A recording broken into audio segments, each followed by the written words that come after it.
सांसद दीपेंद्र हुड्डा अपनी प्रेजेंस सफीदों में दर्ज करवाते हुए।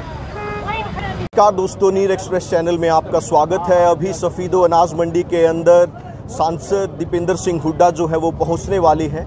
आपकी जानकारी के लिए बता दें कि अभी जो हमारे विधायक हैं सफीदों से, सुभाष गांगुली जी, अपने ऑफिस का जो है इनॉग्रेशन कर रहे हैं। और यहाँ पर आप देख सकते हैं कि मेरे पीछे बहुत ही भारी संख्या में जो उनके वर्कर्स हैं, जो लोगों का जो स्नेह है उनके लिए जो है आज भी बरकरार है। बहुत ही भारी मात्रा में यहाँ पर जो लोग हैं वो पहुँचे हुए हैं। और तो अभी कुछ ही देर में जो सांसद दीपेंद्र हुड्डा है वो पहुँचने वाले हैं। तो उनके अभिनंदन के लिए, उनके स्वागत के लिए पूरी सुभाष गांगुली की जो टीम है वो तैयार है, तत्पर है, बेचैन है कि कब वो सफीदों के अंदर वॉकिंग करते हैं। और बड़ी ही धूमधाम से वो उनका स्वागत करने के लिए तैयार हैं। जी, फूलमाला से दीपेंद्र हुड्डा का स्वागत करते हुए लोग, अद्भुत दृश्य, बहुत ही भारी मात्रा में विधायक सुभाष गांगुली की टीम यहाँ पर मौजूद।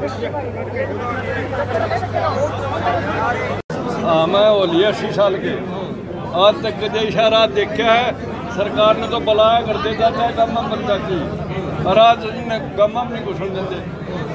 क्यों? उनकी कर नीति में फर्क आ गया। तो कुछ करें कुछ दे। ये एक ऐसा नेता है जो कहेगा उससे वादा करो, 2 लाख रुपये दिए जो मरे किसान है। हर घर में जाए 2 लाख रुपये दिए इसने। वो मंत्री ने किसी नाता नहीं दिया आज तक। इसमें खास बात है 5 लाख रुपए बीजेपी ने दिए उसको, सभी को दिए, मरे हैं तो को। वो अखबार में तो नहीं आई। अखबार में क्यों अंदर खाने दिए थे? अंदर खाने आके वो तो करो भाई, ऊपर यूँ घर जाके मारा बढ़िया बला के देव था। जींद जिले में पहले भी इनकी सरकार रही है। हाँ। और अब भी आपको कि इनको तो ये बनेंगे, बनावेंगे, अब तो के बदलाव लाएंगे। पहले जींद तो पहले भी ऐसा था। ठीक है, वो इनका कसूर नहीं था। 5 मंत्री बनाए जींद में, उठे नहीं 5 मंत्री ऐसे बनाए। हम दौरे में कल रहा जलाल ने बनाए थे 5 मंत्री, इसने भी 3 मंत्री मांगे रहा। मैं रोज दीपेंद्र बनाए थे, मैं उम्र किया और चेयरमैन भी वहीं का था। हम दौरे में उठा साहब तरार तेन का आधार काम में जो काम हो वो करवाओ, बाकी निरंतर 40 लाख तो खुदा ना मंत्री 40 लाख पीछे दे दिए, दस्खत मैं कर दूंगा। और वो क्या है काम में नहीं कर दिए। उस टाइम क्यों न उस टाइम मुख्यमंत्री था हुड्डा। अभी भुसलाना गांव से सरपंच रणवीर जी भी हमारे साथ जुड़ चुके हैं। तो सर, क्या प्रोग्राम है आज का?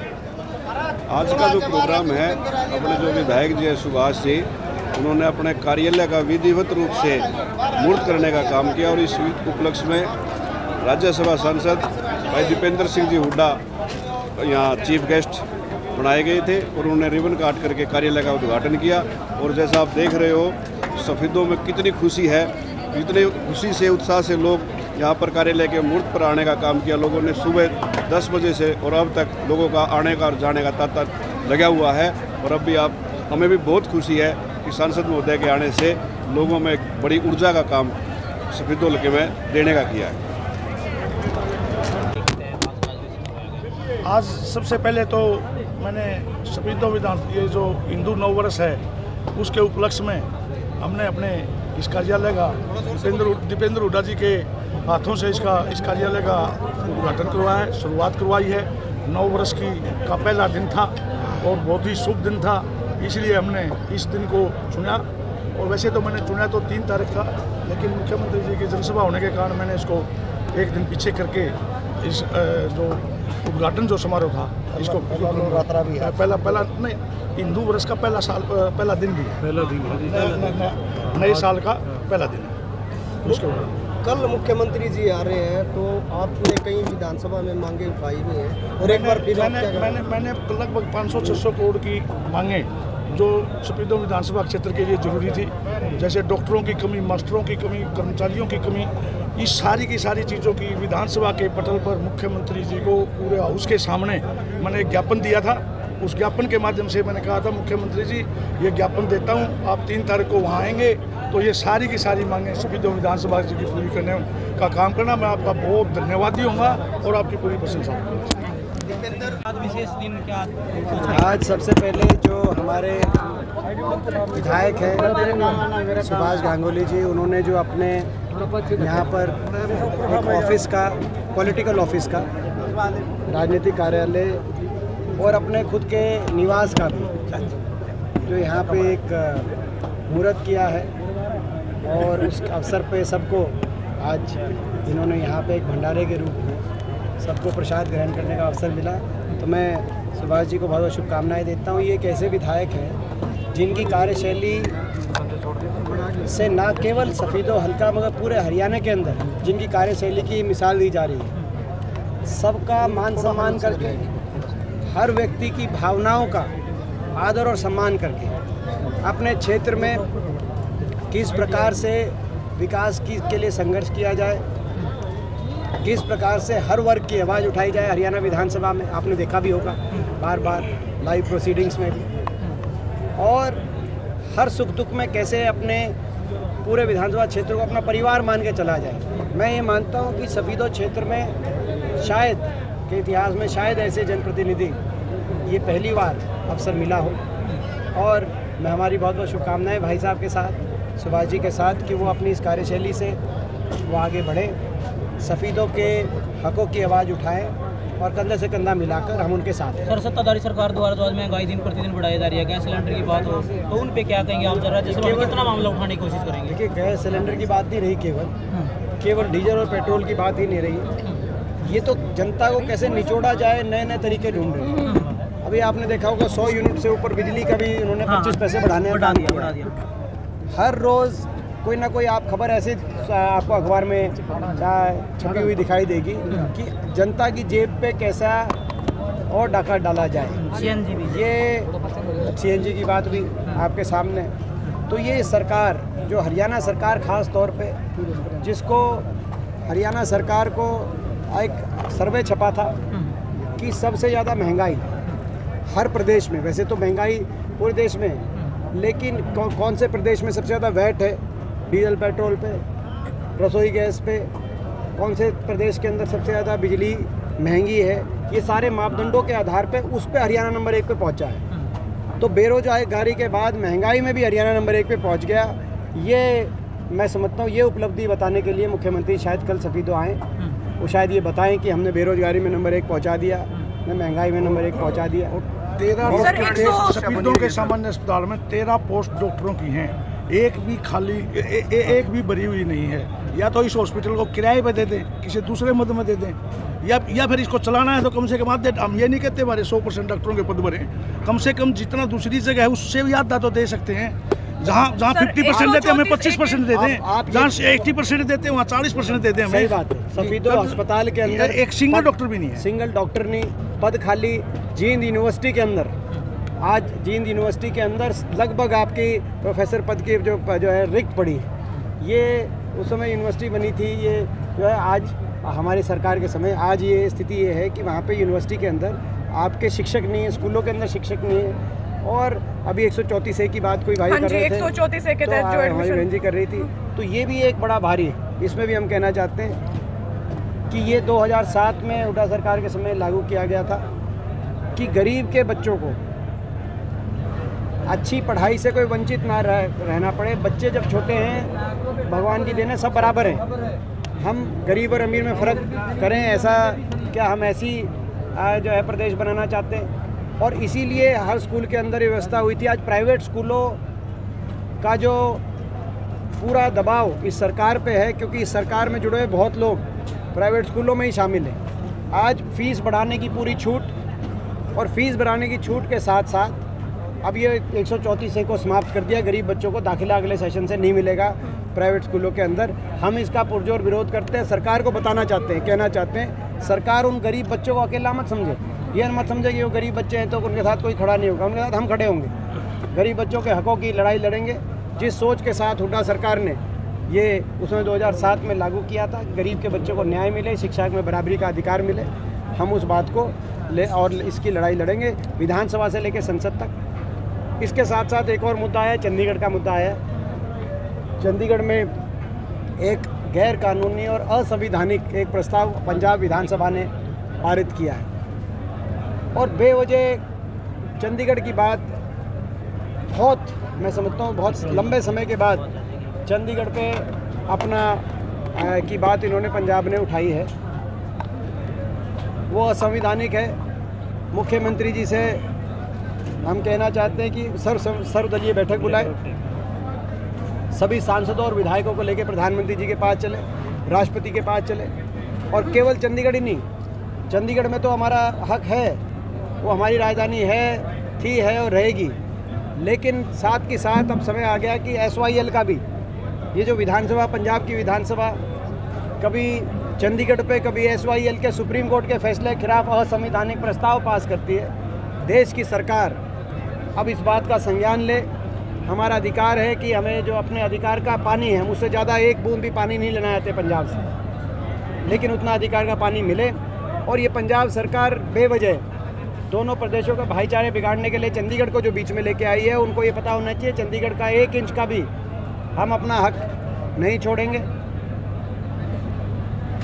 नेता विपक्ष चौधरी भूपेंद्र सिंह हुड्डा जी ने एक विधायक दल की बैठक बुलाई है सोमवार को इसी विषय पे, और सोमवार से संसद भी है, और संसद के अंदर भी मैं स्वयं इस विषय को उठाने का काम करूँ। फैमिली आईडी के नाम पे जो भ्रष्टाचार चला हुआ है, हर रोज मामले सामने आ रहे हैं। फैमिली आईडी में इनकम कम कर दी गई, कार्यकर्ता को भ्रष्टाचार है, पेंशन काट दी गई। ये सरकार भ्रष्टाचार की नींव पे बनी है। आपको पता है कि ये जब 2019 में इनके 75 पार का नारे का हवा निकली और इनको मेजॉरिटी नहीं मिली, 40 पे अटक गए, तो इन्होंने रातों रात समझौता एक ऐसी पार्टी के साथ किया जिसकी एक वोट बीजेपी खिलाफ पड़ी थी, लेकिन रात में समझौता किया। सुबह का 5000 बुढ़ापा पेंशन पे हमने समझौता कर लिया, मगर वो 5000 तो आज तक नहीं हुई। वो लूट की छूट पे समझौता था कि भाई तुम भी लूटो, हम भी लूटेंगे। कोई शराब माफिया को के माध्यम से लूटेंगे, कहीं खनन माफिया के माध्यम से लूटेंगे, कहीं रजिस्ट्री माफिया के माध्यम से लूटेंगे, जिसका हम नहीं कह रहे। आप दादा गौतम से जाके पूछो, उनके विधायकों से जाके पूछो कि कौन कितना जी रहा है। सर, तो ये लूट की छूट के आधार पे सरकार बनी है, तो ऐसी भ्रष्टाचार की नींव पे बनी हुई सरकार, क्योंकि इनको पता आगे इनका नंबर नहीं है। ये इनके दोनों के मंत्री लूटने में लगे हुए हैं। आज बेलगाम हुई भ्रष्टाचार के खिलाफ भी हम लोग लड़ाई लड़ेंगे, चाहे वो फैमिली आईडी की बात हो, चाहे वो किसी भी चीज़ की बात हो। आज बेइंतहा खनन में आप देखो, हर हफ्ते हर महीने कोई ना कोई आज जो ये अवैध खनन में किसी न किसी मजदूर की जान भी जा रही है, लेकिन फिर भी अवैध खनन निरंकुश चल रहा है। अभी एक वीडियो भी वायरल हुआ था कल परसों दाडम क्षेत्र के एक नौजवान का, कि वहाँ पे इतना अवैध खनन चल रहा है कि वहाँ पे जो है खेती भी करनी मुश्किल हो गई वहाँ के आसपास के गांव के लिए। तो ये स्थिति है हरियाणा के अंदर, कई दिन बेरहमी से लूटा जा रहा है हरियाणा प्रदेश को। ये मैं समझता हूँ कि और हरियाणा के युवा के भविष्य को चौपट किया। भूपेंद्र जी, कई दिन पहले आप ये तमाम कांग्रेस के बड़े नेता राहुल गांधी से मिले थे, क्या हरियाणा में कोई बदलाव के संकेत है? ये कांग्रेस पार्टी का अंदरूनी मामला है। कांग्रेस, क्योंकि मैं स्वयं कांग्रेस वर्किंग कमेटी का सदस्य हूँ, और ये मैं जवाब बार बार आपको देता हूँ, पिछली बार भी आपको दिया था कि मैं स्वयं कांग्रेस वर्किंग कमेटी का सदस्य हूँ। जो कांग्रेस पार्टी का हमारा जो है सर्वोच्च प्लेटफॉर्म है, पार्टी के अंदर की कोई भी बात हम उसी प्लेटफॉर्म पे रखना उचित मानते हैं। बाकी आप ठीक हो? उस दिन आपको मैं बढ़िया सर बजट के बारे में गया था, आप नहीं आए। विधायक जी के साथ आऊंगा। सर बजट के बारे में क्या कहना चाहेंगे? बजट के बारे में नवरात्रे की 9 साल सर खिलाड़ियों के साथ भी बहुत एक नवरात्रे की पोस्ट तो एक नवरात्रे की आज शुरुआत है, तो मैं बहुत बहुत शुभकामनाएं देना चाहता हूँ इस शुभ उपलक्ष्य पे। जो है माता रानी का आशीर्वाद आप पे, हम पे, हमारे प्रदेश पे, देश पे, सब पे बना रहे। ऐसी आज हमारी इस शुभ अवसर पे ही आज ये कार्यक्रम हुआ है। खिलाड़ियों की जहाँ तक बात है, ये सरकार इसकी खिलाड़ी विरोधी नीति, कैसे ये कुछ दे तो पा नहीं रहे, कैसे छीना जाए।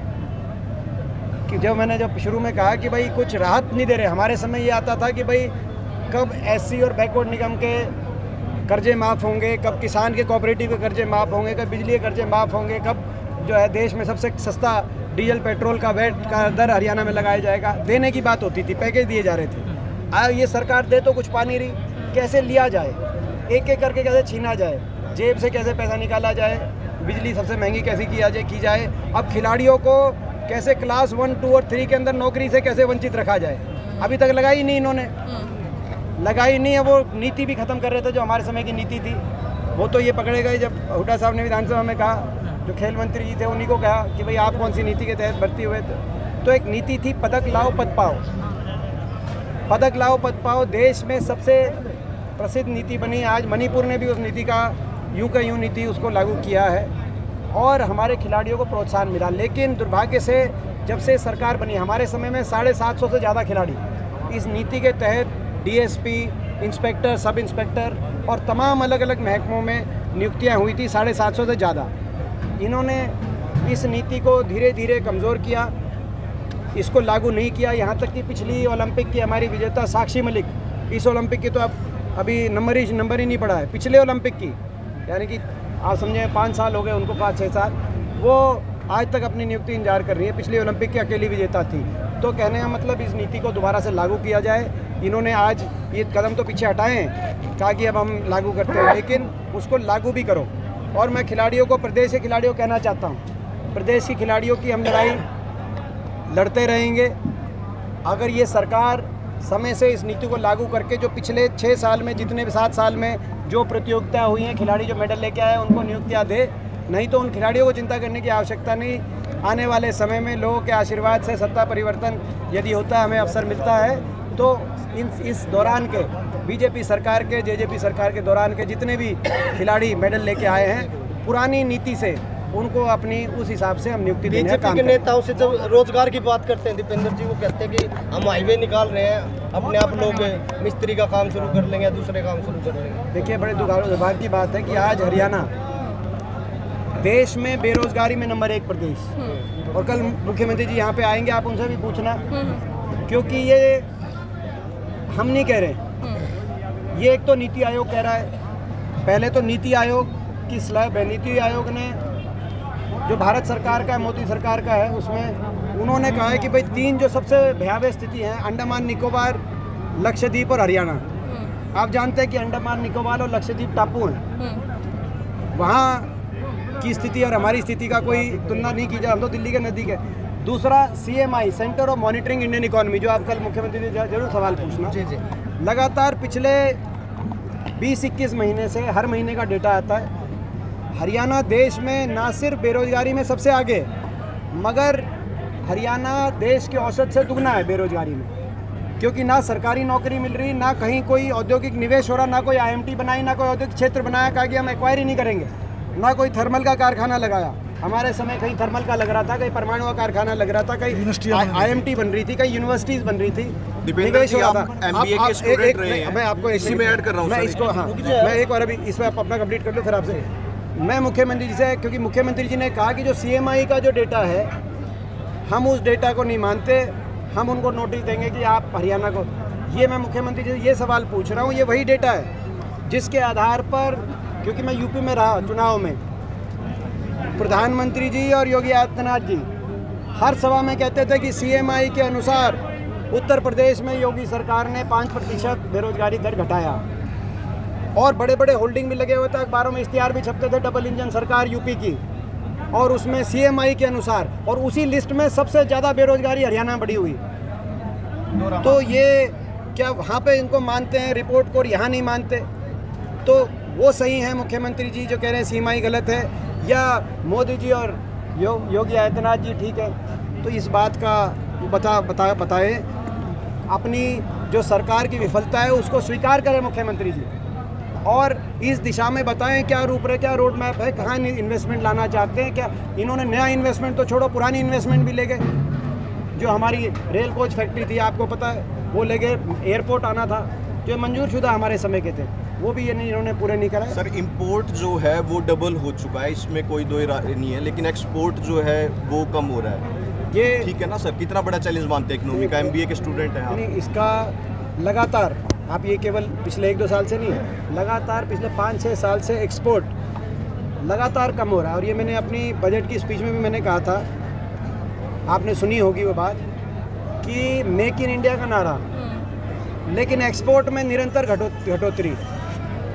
तो ये तो जो है देश के, केवल हरियाणा की बात नहीं, देश के युवा के साथ, अभी चाइना पे जब संकट आया तो बहुत सी इंडस्ट्री चाइना से बाहर मूव कर रही थी, ज़्यादातर वियतनाम और थाईलैंड चली गई, यहाँ तक कि बांग्लादेश के अंदर, तो हमारे देश में लानी चाहिए थी। आप थोड़ा उदाहरण माना, ये जो IMT खाली पड़ी हैं, जैसे खरखौदा वाली IMT, मारुति की फैक्ट्री आनी थी वहाँ 2013 से, अभी तक 10 साल हो गए, 9 साल हो गए, आज तो खाली खाली पड़ी। खैर बड़ौदा की यहाँ भरी थी। हाँ, तो फिर बड़ौदा के अंदर हाँ भरी थी। अब खैर वो तो अब कल यहाँ भी बढ़ जाएंगे। यहाँ महावीर कंप्यूटर जी आपके पीछे खड़े हैं और व्यापारियों को लेकर मामले का। सर, पंजाब में जो सरकार बनी आम आदमी पार्टी की, हरियाणा में चर्चाओं में चल रही है, कैसे रोक पाएंगे आप? देखिए, इसमें मैं बताऊँ आपको, हर प्रदेश और हर चुनाव के समीकरण अलग होते हैं। जैसा कि आप जानते हैं कि हरियाणा में लोकसभा चुनाव में 10 की 10 बीजेपी जीती, 75 पार का नारा था, लेकिन 3 महीने के अंदर उन्हीं लोगों ने बीजेपी को लगभग हराने का काम किया। दिल्ली के अंदर आपने देखा होगा आम आदमी पार्टी के 67 विधायक जीते, लेकिन दिल्ली लोकसभा का जब चुनाव हुआ तो आम आदमी का कोई कैंडिडेट बीजेपी के कैंडिडेट से 3 लाख भी नज़दीक नहीं पहुंचा। हम तो यहाँ पे आपको पता है कि हरियाणा के अंदर तो इतनी स्थिति, लोकसभा में अलग था, विधानसभा में। ऐसे ही प्रदेश सरकारों का अलग होता है। आज आम आदमी पार्टी ने उत्तराखंड में कर्नल कोठियाल को डिक्लेयर किया, सारी सीटों पे उम्मीदवार उतारे, एक की जमानत नहीं बची। उत्तर प्रदेश में सारी सीटों पे उम्मीदवार खड़े करे, एक की जमानत में। अगर मैं उत्तर प्रदेश की बात नहीं करूँगा, मैं नोएडा की बात करूँगा। नोएडा, दिल्ली की, क्योंकि तीनों तरफ नोएडा है, उसमें केजरीवाल जी ने रोड शो लगाया, दिल्ली के कई विधायकों को नोएडा में लगाया, मंत्रियों को लगाया, ड्यूटी लगाई। संजय सिंह जी विधायक सांसद की ड्यूटी थी, मेरे साथ अच्छे दोस्त हैं। काफ़ी रोड शो में आदमी भी थे नोएडा में, जब इन्होंने नोएडा में रोड शो करे। लेकिन जब नतीजा है तो 6 लाख वोटों की कॉन्स्टिट्यूंसी है, उसमें 1200 वोट आम आदमी कैंडिडेट के आए। तो कहने का मतलब कि हर चुनाव, क्योंकि वहाँ मिलकर जहाँ वहाँ चुनाव में मुकाबला, हर चुनाव अलग, हर प्रदेश की स्थिति अलग रहती है। अगर दिल्ली का मॉडल होता तो दिल्ली का मॉडल पहले जो है सफीदो में नोएडा पहुँचता, हाँ समझ रहे हैं। लेकिन वहाँ मुकाबला जो है समाजवादी पार्टी का और भाजपा का था। हरियाणा प्रदेश की जहाँ तक बात है, हरियाणा का एक ही समीकरण है। हरियाणा में लोग सकारात्मक विपक्ष के रूप में चौधरी भूपेंद्र सिंह हुड्डा जी के नेतृत्व में कांग्रेस पार्टी को देखते हैं। 10 साल का जो कार्यकाल रहा, जिसमें हरियाणा विकास के मामले में आगे गया, उस कार्यकाल को याद करते हैं। और जो हर वर्ग के हकों की लड़ाई लगातार, चाहे वो कर्मचारियों का आंदोलन हो, आशा वर्कर, आंगनवाड़ियों का वर्कर हो, चाहे किसान आंदोलन हो, हर वर्ग के हकों की लड़ाई में जो जिस तरीके से लड़ाई हुड्डा साहब के नेतृत्व में हम सब कांग्रेस पार्टी लड़ती है, तो आज सकारात्मक विपक्ष की भूमिका में कोई है हरियाणा में, कांग्रेस पार्टी है। और लोग सकारात्मक विकल्प के रूप में भी कांग्रेस पार्टी को हुड्डा साहब के व्यापारियों पर गोली चल रही है। महावीर जी आज बात उठा रहे थे, क्योंकि ये सरकार में कानून व्यवस्था विफल हो चुका है। जी आपको पता है कि कानून व्यवस्था में भी देश में सबसे विफलतम सरकार मानी जा रही है खट्टर सरकार। ऐसे में सफीदों में बहुत सी फिरौतियों की बात आई, आप लोगों ने, मैं स्वयं आपके बीच में आता था, आप हमेशा मेरे से पूछते थे कि भाई, तो ऐसे में इन्होंने यहाँ पे अपना कार्यालय और ऑफिस, यहाँ पे मंडी के बीचों बीच रिहाइश भी और निवास था, रिहाइश भी ये यहीं रहेंगे, क्योंकि सरकार इस चीज़ में विफल हो चुकी है। ये कम से कम सुरक्षा की भावना हमारे सफीदो शहर के व्यापारी वर्ग के जो है सभी में एक अपना एक जो है डट के बीच में खड़े होकर आज ये उस लाइन में भी मैं समझता हूँ सुभाष जी का जो फैसला है कारगर साबित